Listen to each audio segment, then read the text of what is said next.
बुद्ध का एक शिष्य बहुत ही परेशान था।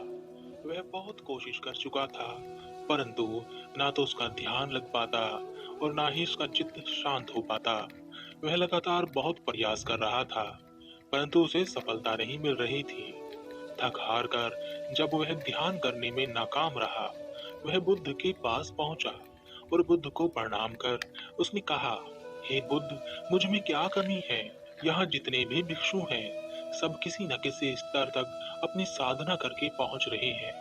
सबको कुछ न कुछ मिल रहा है, परंतु बहुत प्रयास करने और प्रयत्न करने के बाद भी मैं कुछ भी नहीं प्राप्त कर सका। मैं कहीं नहीं पहुंच सका। मैं अपने मन को शांत नहीं कर पा रहा। जैसा मैं सांसारिक जीवन में परेशान था, वैसा ही मैं यहाँ भी परेशान हूँ। मुझे समझ नहीं आ रहा कि मुझ में क्या कमी रह गई। बुद्ध ने कहा, इस दुनिया में कमी तो किसी के पास भी नहीं है।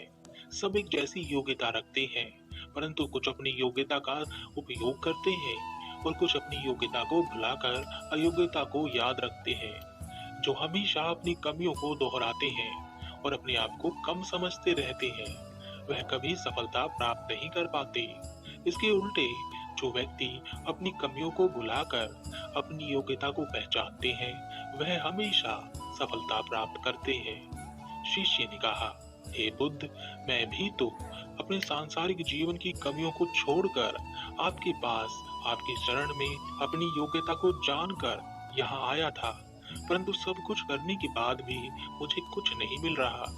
बुद्ध ने कहा, दो घोड़े जिसमें एक बीमार है और एक स्वस्थ है, उन दोनों की योग्यता क्या है?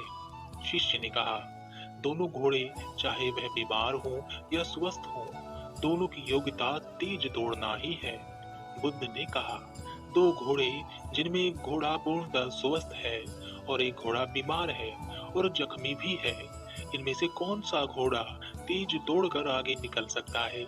शिष्य ने कहा, बुद्ध, अवश्य ही वह घोड़ा जो स्वस्थ है तेज दौड़कर आगे निकल पाएगा। बुद्ध ने कहा, अगर उस बीमार और जख्मी घोड़े को आगे निकालना हो तो वह घोड़ा कैसे आगे निकल सकता है? शिष्य ने कहा, वह बीमार और जख्मी घोड़ा तब तक आगे नहीं निकल सकता जब तक कि वह स्वस्थ ना हो जाए। बुद्ध ने कहा, अगर वह घोड़ा बिना स्वस्थ हुए ही आगे निकलना चाहता हो तो? शिष्य ने कहा, तब वह घोड़ा कभी भी उस स्वस्थ घोड़े से आगे नहीं निकल सकेगा। वह थोड़ा थोड़ा आगे बढ़ जरूर सकता है, परंतु कभी भी तेज दौड़कर मंजिल पर नहीं पहुंच पाएगा। बुद्ध ने कहा, अगर वह घोड़ा अपनी बीमारी और अपने जख्मों से प्रेम करता हो तो, और उसे बीमार और जख्मी रहने में मजा आता हो, और वह अपनी बीमारी और अपने जख्म को रोज बढ़ाता हो, तब वह कितना चल सकेगा? और यह भी चाहता हो कि वह उस तेज दौड़ने वाले घोड़े से आगे निकल जाए, तब क्या यह संभव हो सकेगा? शिष्य ने कहा, ऐसा नहीं हो सकेगा बुद्ध, बल्कि वह घोड़ा तो कहीं पहुंच ही नहीं सकेगा। बुद्ध ने कहा, बस इसी कारण से तुम नहीं पहुंच रहे हो। वह जख्मी घोड़ा कोई और नहीं, तुम ही हो। शिष्य ने कहा, हे बुद्ध, मैं आपकी बात समझ नहीं पाया। बुद्ध मुस्कुराए और कहा, मैं तुम्हें एक छोटी सी कहानी सुनाता हूँ, शायद तुम समझ सको कि मैं क्या कह रहा हूँ। एक गांव में एक युवा रहता था।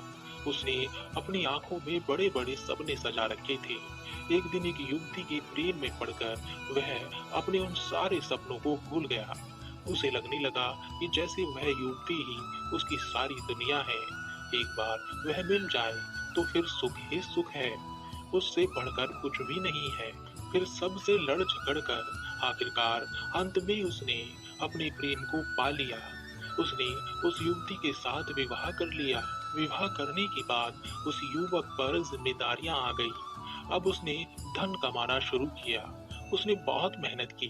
वह अपने घर से दूर भी चला गया, धन कमाया और उस धन को अपने घर, अपनी पत्नी के पास भेजने लगा। वह मेहनत करता, धन कमाता और घर भेजता। 6 महीने में 1 या 2 बार वह मुश्किल से घर आ पाता। एक दिन उसे अपने काम से निकाल दिया गया। वह वापस घर आ रहा था। उसे अपनी पत्नी बहुत याद आ रही थी, परंतु उसके मन में शक का कीड़ा भी था कि वह अकेले कुछ गलत तो नहीं कर रही होगी। मैं इतने समय बाहर रहता हूँ, कहीं वह बहक तो नहीं गई होगी। ऐसे ही बहुत सारी बीमारियों को मन में लेकर वह घर पहुंचा। रात का समय था, कुछ भी ठीक से दिखाई नहीं दे रहा था। उसने बिना आवाज किए दरवाजे से झांकने की कोशिश की। उसने देखा कि उसकी पत्नी के साथ एक पुरुष है। यह देखते ही उसके सारे शक यकीन में बदल गए। वह दुखी हो गया और चुपचाप वहां से चला गया। अपनी पत्नी के द्वारा धोखा दिए जाने के कारण वह व्यथित था। क्या करे, उसे कुछ समझ नहीं आ रहा था। वह सोच रहा था कि वह उसके साथ ऐसा कैसे कर सकती है। वह इधर उधर भटकने लगा, हर किसी को अपने दुख की कहानी सुनाने